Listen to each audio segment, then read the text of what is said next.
It's alive! It's alive! It's alive! It's alive!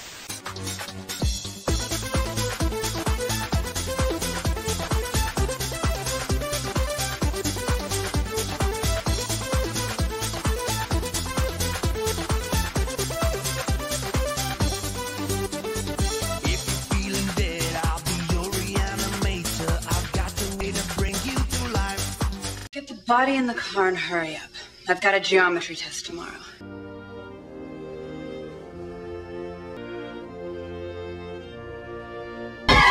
You called me in here because I have a few tardies? Any more on time. Do you realize that not going to class was the original? Get the trash bin and load him in. Go! Not the principal. Look how much detention we're giving him then. Excuse me? Is that your... I don't know. Is that your face? Kids think you're so popular, you're going to send you to jail for the rest of your pathetic little lives. It's the one that's gonna die. The dream has become a reality. Is this some sort of sick joke? Is the whole senior class in on it? If I find out that she's having you, I swear to will call the police and report more than a gunshot. Kill the principal. No, I didn't. I didn't kill him. Yeah. It's the only way I can get them to listen, so I can tell them... I don't want to turn on the news in front of my daughter's death. The problem here is authority. Model. I need some help because I'm not anymore. Come on, let's not stop here. Hey, we're resuming the homework. I think we can make a difference. I want to be prom queen. You're in charge of that, right? I'll call the police. I challenge you to dare you. All right. Die, Tara, die! Tara, die! Die, Tara, die! Die, Tara, die!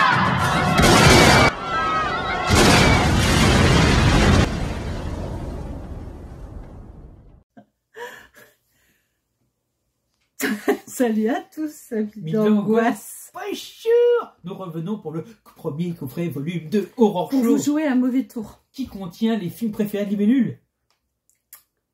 Non. Et nous allons avoir quoi comme film mystère aujourd'hui? Nous allons voir Pep Squad. Non, Pep, je te jure, je dis oui, Pep. Pep Squad. Pep Squad. Voilà, je vais pas y arriver. Ouais, enfin bon, Bubule. Pardon. Bon. Ouais, oui, ah. Pep Squad. Du coup, arrête tes conneries, faut pas montrer parce que sinon je vais t'obliger de la mettre en extrait. C'est pour ça que je l'ai pas vu. De 2000, pardon. Donc un film de 2000 fait par Steve Balderson. Qui a également fait Firecracker en 2005. Cracker en feu. El Gonzo en 2015. Et The Casserole Club en 2011. Oui, le Club des Casseroles, voilà. C'est des films que vous allez retrouver ensuite avec nos acteurs. Donc, on commence, nos actrices en l'occurrence. Oui. Brooke Balderson. Tiens, j'ai déjà entendu ce nom quelque part. On suppose que c'est sa compagne. C'est ça. Au vu des âges. Mais bon, vu que... Qui a joué dans Firecracker, donc en 2005. Et qui a participé à une émission qui s'appelle Wamego. Et c'était depuis 2014. Alors, par contre, on n'a pas trouvé des dates de fin. Je tiens à vous informer d'un fait important. C'est sûrement la seule photo d'actrice que vous avez... Ah non, on a la deuxième aussi. Dans une photo approximative. Parce que tous les DVD qu'on va faire du coffret, c'est un enfer pour trouver les photos. C'est un enfer pour trouver le titre, déjà. Rien que pour avoir le trailer de chacun des... Voilà, c'est l'enfer. Ce ne sont pas les gros films. Voilà. C'est pas des gros films, c'est quand le... Et donc, Jennifer Drenning, qui a joué dans Firecracker en 2005. Et dans El Gonzo en 2015. Alors... c'est bien par contre, c'est parce que je peux jouer sur 3 affiches. Oui, c'est ça. C'est ça. Non mais c'est clairement ça. Hein. Voilà. Donc, de quoi ça parle? Alors un synopsis. J'ai un synopsis de la... mais du feu de Dieu. Une étudiante perd le concours de popularité de son lycée et décide de se venger des étudiants et des professeurs. C'était synopsis. Et en même temps... C'est ça, mais c'est pas un synopsis, c'est une... Ça tient sur une phrase. Ouais, c'est bon. C'est comme si je faisais comment sur un post-it. C'est un peu le principe, voilà. Elle veut être reine de promo en fait. Oui. Tout simplement. Mais non. Et elles sont plusieurs, bien sûr, à être sélectionnées, mais elle n'est même pas sélectionnée. Mais parce qu'en fait, c'est une hyène et que personne ne l'aime. Et en parallèle de ça, elle est dure, mais... il y a un problème avec le proviseur qui est agresseur pour les jeunes filles et qui est pervers, qui torture un peu les jeunes garçons, enfin bon, qui est un peu spécial et dont ils vont se venger. Donc en fait, c'est vrai qu'il y a deux histoires. Il y a cette histoire de fille qui est complètement... givrée, qui déteste tout le monde, que tout le monde déteste, qui tue tout le monde, enfin bon. Voilà, c'est ça, clairement. Elle a clairement vrillé, hein, c'est clair. Et le directeur qui a des bonnes raisons qu'on a envie de le tuer. Et à côté, il y a une autre jeune fille qui va s'allier avec la cinglée pour lutter contre ce directeur qui est agresseur. Quoi. Donc voilà. ça fait, il y a beaucoup de personnages bizarres. La gothique est bizarrement gothique et bon. Donc, scénario en soi, c'est très classique. C'est classique. C'est classique, mais il faut savoir que ce film passe facilement parce que c'est clairement voulu que ça soit comique dans son horreur. Oui, alors j'aurais du mal à croire que ça se prend au sérieux. C'est clairement pas quelque chose qui se prend au sérieux. C'est même plutôt marrant sur certaines scènes. C'est le plus grand film du réalisateur. C'est un peu lourd, mais c'est bon, voilà, ça se laisse regarder, quoi. On va pas. C'est le plus grand film du réalisateur. Oui, bon, il faut bien commencer quelque part. Au niveau des acteurs. Alors je dirais que voilà, on est très peu dans le jeu d'acteur quand même. À part peut-être celle qui fait justement l'hystérique. Moi j'aime bien. Parce qu'elle a un jeu qui est tellement exagéré qu'en fait il passe. Ça colle au film. Ça passe beaucoup mieux. Alors que les autres, s'ils se prennent au sérieux, c'est un peu compliqué. Je vais mettre deux petits coups de cœur pour moi. Le directeur n'est pas si mauvais dans son rôle de connard.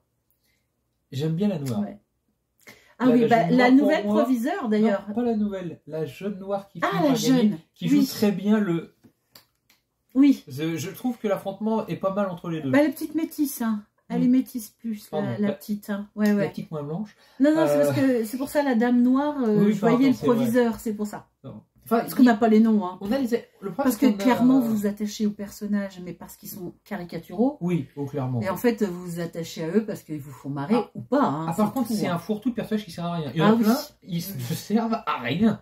Ils n'ont pas de profondeur, ils n'ont rien. C'est pas le but, hein. Franchement. C'est pas le but. C'est vraiment un film vraiment de dimanche après-midi avec les potes. Les effets. Ça, c'est pour toi, David, l'enfer des films. Ça va te plaire. Les effets. Lesquels? Il y en a. Il y a quelques effets sanglants. Oui, mais enfin bon, c'est un peu de sang, on voit pas vraiment de blessures. À part le final sympa qu'on avait dit avec le drapeau derrière, mais c'est pas un effet. D'abord, c'est pas un effet, c'est une superposition en fait. Mais alors clairement, les morts en plus sont tellement débiles. Ouais. Parce que vraiment, même les corps ont l'air de mal jouer. Même les cadavres ont l'air de mal jouer. Même les cadavres jouent mal. Bon, bref, donc. La photographie. Ah oui, pardon. C'est de la série B. Hein. C'est de la série B, voilà. C'est pas une... C'est pas non plus... C'est correct. Il n'y a pas de profondeur, on va dire. Non. Vous pas de jeu pas lumière, avoir pas de... des plans, des trucs magnifiques. Clairement c'est pas. La série B. Z, même si vous voulez. En plus, on est plutôt sur justement, sur ce cinéma des années 2000, avec cette putain de manie, cette non mais c'est ça. Punaise de manie de gros plans. Ah ouais. Oh, c'est pénible. C'est pas David de Coteau. Non. Mais alors personne peut faire comme David de Coteau, c'est clair. Mais bon, c'est pas mal dans son domaine. Hein, voilà. Tu vois ce que je veux dire? On est d'accord. Ok. Donc, ton classement. Ah bah, clairement, Pete Squad, pour moi, c'est... ça pourrait presque être un oubliable. Je vais juste le mettre au-dessus parce qu'il m'a fait sourire. Voilà, il m'a... Dans sa débilité profonde, il a réussi à me faire sourire. Un oubliable plus. À peine oubliable. Ouais, à peine oubliable plus, quoi. Voilà. Mais, par contre, clairement, on a dû le revoir pour s'en souvenir. Ah oui, non, par contre, on avoue... Alors, non, je me souvenais du truc, mais je me souvenais pas de la fin. Mais la fin a été... À l'image du film. Oui, voilà. Donc, bon. Donc, si certains le connaissent, je serais curieux, parce que oui. En fait, ce coffret, il faut savoir qu'on en aura 2 à suivre. Oui. Et ça regroupe vraiment pas des films cultes. Hein. Non, n'entendez pas le terme culte. Sachez que je vous aime pour faire ça. Ah ouais, parce que là, c'est des oubliés. Au sens des oubliés à voir. Oui, c'était des coffrets d'oubliables. Hein. Oh, voilà. Voilà. Allez, tchuss. Bon, bah allez, bon courage à tous. Il y en a encore 2 coffrets. Oui, non, c'est vrai. Il y a 6 films par coffret. Je te jure, arrête.